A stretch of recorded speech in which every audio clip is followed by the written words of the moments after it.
নদী জীবন ধারণের মাধ্যম হলেও সেই নদী হয়ে উঠেছে সর্বনাশের কারণ। সঠিক পরিকল্পনা ও যথাযথ ব্যবহার করতে না পারার ব্যর্থতার খনি পাকে লাখো লাখো মানুষের জীবন।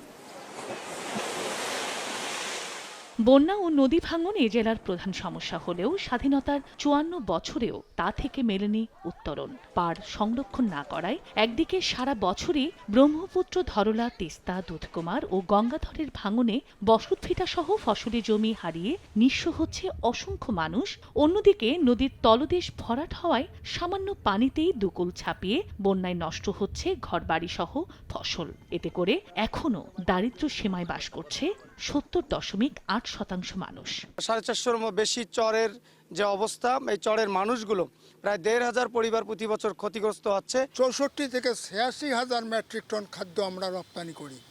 তারপরেও আমরা বাংলাদেশের দরিদ্রতম জেলা কুড়িগ্রাম হিসেবে এটা আমাদের গ্লানি, এটা আমাদের দুঃখ। আপনাকেই বলছি, ইন্স্যুরেন্স করলে সিটিতে সুরক্ষা পাবেন নিশ্চিত।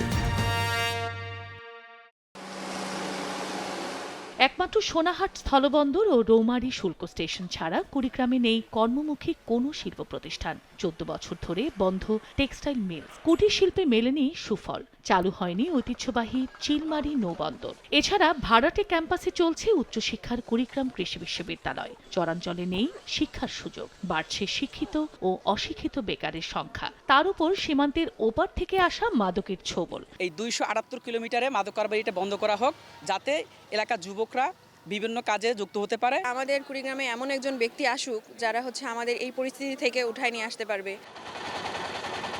জেলায় প্রবাহমান ১৬টি নদ নদীকে সমস্যা নয়, সম্পদ মনে করে স্থায়ী ভাঙন রোধে ব্যবস্থা সহ গবেষণার ভিত্তিতে চরাঞ্চল উন্নয়ন করা গেলে এ জেলাকে মডেল জেলা বানানো সম্ভব বলে মনে করেন বিশ্লেষকরা। সে আর্যর আমল থেকে এই নদী ভাঙন নিয়ে আমরা বিব্রতকর অবস্থায় ছিলাম, এখনও আছি।